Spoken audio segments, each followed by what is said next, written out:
தேவனுடைய பரிசுத்த நாமத்துக்கு மகிமை உண்டாகட்டும். இந்த கால் வேளையிலே மீண்டும் உங்களை கர்த்தராகிய இயேசுவின் நாமத்திலே வாழ்த்தி வரவேற்கிறோம். நல்லா இருக்கீங்களா? கர்த்தர் இந்த காலையிலே உங்களோடு இருந்து உங்கள் கையின் பியாசங்களை ஆசீர்வதிப்பார். என்னோடு கூட பரிசுத்த வேதாகமத்தில் மத்தேயு எழுதின சுவிசேஷம் 6ஆம் அதிகாரம் 6 முதல் 8 வசனங்களை தேவ மகிமைக்காய் வாசித்து பாருங்கள். ஆண்டவராகிய இயேசு கிறிஸ்து நாம் எப்படி ஜெபம் பண்ண வேண்டும் என்று சொல்லி அன்பான தேவ ஜனமே அழகாய் நமக்கு கற்றுக் கொடுக்கிறார். ஒரு மனுஷன் ஜெபம் பண்ண வேண்டும் என்று சொன்னால், அன்பான தேவ ஜனமே, கர்த்தருடைய வார்த்தை சொல்லுகிறது, அவன் அறைக்குள்ள போய் தன் கதவை அடைத்து பிரியமுள்ள அந்தரங்கத்திலே அவன் ஜெபம் பண்ணும்போது பரலோகத்தில் இருக்கிற தேவன் அவனுக்கு வெளிரங்கமாய் பலன் அளிப்பார் என்று கர்த்தருடைய வசனம் சொல்லுகிறது. அன்பான தேவ ஜனமே, நம்முடைய ஜெப வாழ்க்கை இந்த 2025ஆம் வருஷத்துல மிக அவசியமான ஒன்று. ஏன்னா அன்பான தேவ ஜனமே, ஜெபம் இல்லாதவன் யார் என்று சொன்னா, அன்பான தேவ ஜனமே, அவன் பார்வை இல்லாதவன். ஜெபமே இல்லைன்னு சொன்னீங்கன்னா நம்ம உயிரோடு இருந்தோம் செத்தவனுக்கு சமம். ஆகையால இன்னைக்கு அநேகருடைய வாழ்க்கையில அவங்க விழுந்து போவதுக்கு காரணம், பின்மாற்றம் அடைவதற்கு காரணம், பாவத்தை துணிகரமா செய்வதற்கு காரணம்னா ஜெபம் இருக்கிறது இல்லை. ஜெபம்னா என்ன தெரியுங்களா? நாம் தேவனோடு பேசுகிறது, தேவன் நாம் பேசுகிறத கேட்கிறார். இதுதான் ஜெபம். மனுஷனும் தேவனும் இணைக்கிறது தான் ஜெபம். ஆனா இன்னைக்கு அநேகருடைய வாழ்க்கையில ஜெபமே இல்லாத கிறிஸ்துவர்கள் இன்னைக்கு 100க்கு 90% இருக்கிறார்கள். அதுலயும் நீங்க இன்னைக்கு விசேஷமா பாத்தீங்கன்னா ஆண்கள், வாலிப தம்பிங்க, தங்கச்சிங்க, இன்னைக்கு பெரும்பாலும் ஜெபிக்கிறவங்க யார் அப்படின்னு கேட்டீங்கன்னா ஒரு கூட்டம் சகோதரிமார்கள், தாய்மார்கள் தான். அதிகபட்சமா இன்னைக்கு ஆண்கள் என்னங்க வாலிபர்கள், வாலிப பிள்ளைங்களுக்குள்ள ஜெபமே கிடையாது.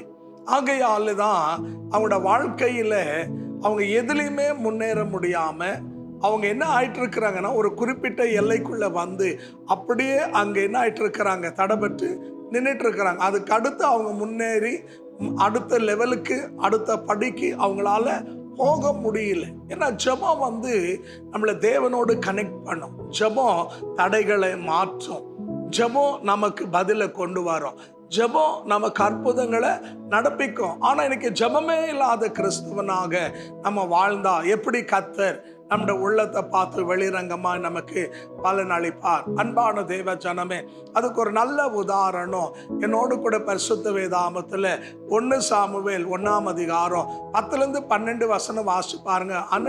அன்னாள் வந்து மலடியா இருந்தா, அவருடைய சக்காலத்தை பிள்ளை இல்லாதவன்னு சொல்லி பல விதமா பேசினா. அண்ணால் என்ன பண்ண தெரியுங்களா?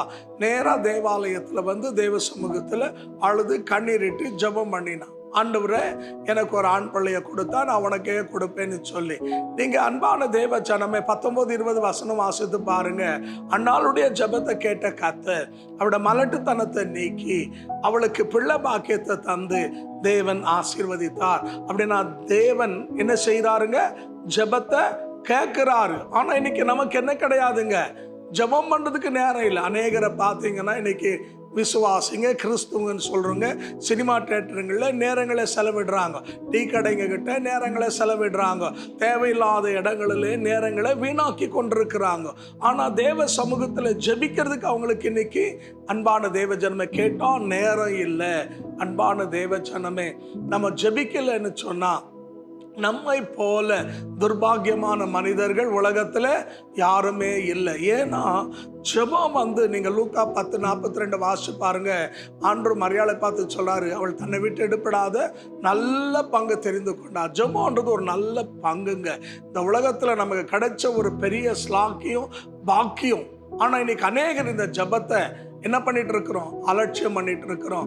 ஆனா அநேகருக்கு தெரியல, இந்த ஜெபம்தான் நம்ம வாழ்க்கையில நம்ம அடுத்த படிக்கு, அடுத்த லெவலுக்கு, நம்ம இன்னும் உயர்ந்த நிலைக்கு கொண்டு செல்லும்ன்றது அநேகர் மறந்துட்டு இருக்கிறோம். அன்னாள் ஜெபித்தா, அவள் கர்ப்பத்தை தேவன் திறந்து பிள்ளை பாக்கியத்தை கொடுத்தார். அது மட்டுமல்ல, என்னோடு கூட நீங்க வேதத்தில் ஏசாயா எழுதின தீர்க்க தரிசன புத்தகம் 37ஆம் அதிகாரம் 1-5 வசனம் வாசித்து பாருங்க. அன்பான சகோதரனே சகோதரியே, எசேக்கியா ராஜாவுக்கு விரோதமாக பிரியமான அசிரியாவுடைய ராஜா 1,85,000 பேரோடு யுத்தத்துக்கு கடந்து வருகிறார். ஆனா எசேக்கியா ராஜா அவர் என்ன பண்ணார் தெரியுங்களா? அறிவை நம்பல, முட்டிய நம்பினாரு. அவள் சேனையை நம்பல, தேவனை நம்பினார். அவர் நேரா என்ன பண்ணாருன்னா, நீங்க 37:1-5 வசனம் வாசிச்சு பாருங்க. தேவாலயத்துக்கு வந்து ரட்டுடுத்தி கொண்டு சாம்பல உக்காந்து ஆண்டோட சமூகத்தில் ஜெபிக்கிறார். ஆண்டவரே, பிரசவ காலம் வந்துச்சு, பிள்ளையப்பக்கு எங்களுக்கு பலன் இல்லை அப்படின்னு ஜெபிக்கும் போது ஆண்டவர் ஏசாயா தீர்க்கதரிசி முகாந்தரமா ஒரு செய்தி அனுப்புகிறார். உங்களை எவன் பயன்படுத்தினானோ, உங்களுக்கு எவன் என்னங்க யுத்தத்துக்காக வந்து நிற்கிறானோ, அவன் வந்த வழியா திரும்பி போவான். நீங்க வேதத்துல 1-2 ராஜாக்கள் 18ஆம் அதிகாரம் 35ஆம் வசனம் வாசிச்சு பாருங்க. ஒரே ராத்திரியில ஒரு தூதனை அனுப்பினார் கர்த்தர். 1,85,000 பேரை அவங்க ராத்திரி படுத்துங்க காத்தால உயிரோடு எழுந்திருக்கல, எல்லாம் செத்து போனாங்க. ஒரே ஒரு ஜபம் அவருடைய சத்துருக்களை சங்காரமாக்கி விட்டது, தடைகளை மாற்றினது. எதிராளிகள் மண்ணுக்கு மண்ணா போயிட்டார்கள். அன்பான தேவ ஜனமே, உன்னை அழிக்கணும், உன்னை கெடுக்கணும், உனக்கு தீங்கு செய்யணும், உன் உயர்வை தடுத்து நிறுத்தணும், உன் வளர்ச்சிக்கு விரோதமாக எதிர்த்து நிற்கிறாங்களா? மாம்சத்தோடு போராடாது, முழங்கால நின்று ஜபம் பண்ணு.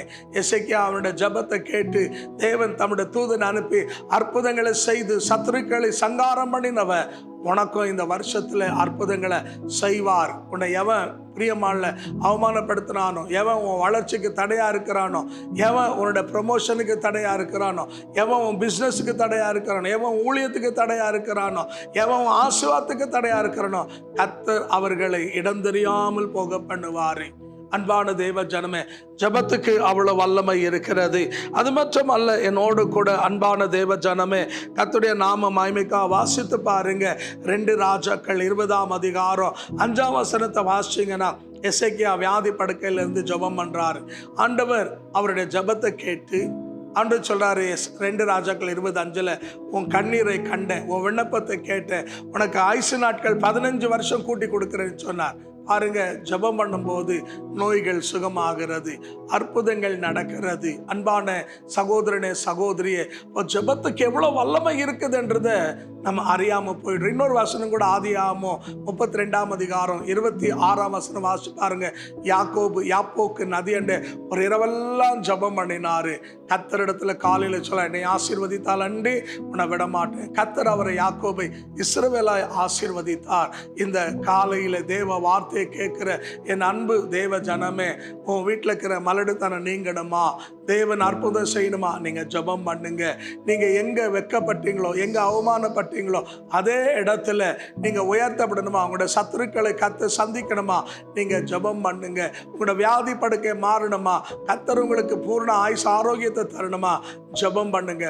கர்த்தர் உங்களை ஆசீர்வதிக்கணுமா, ஜபம் பண்ணுங்க. எல்லா அற்புதங்களுக்கும் என்னங்க, ஜபம்தான் நமக்கு என்னங்க முதுகெலும்பு. ஜபம் இல்லைன்னா ஜெயம் இல்லை. ஆகையால் ஆண்டவராக இயேசுவை பாருங்கள். அவர்தான் உனக்கும் எனக்கும் நமக்கும் ஒரு நல்ல உதாரணம்.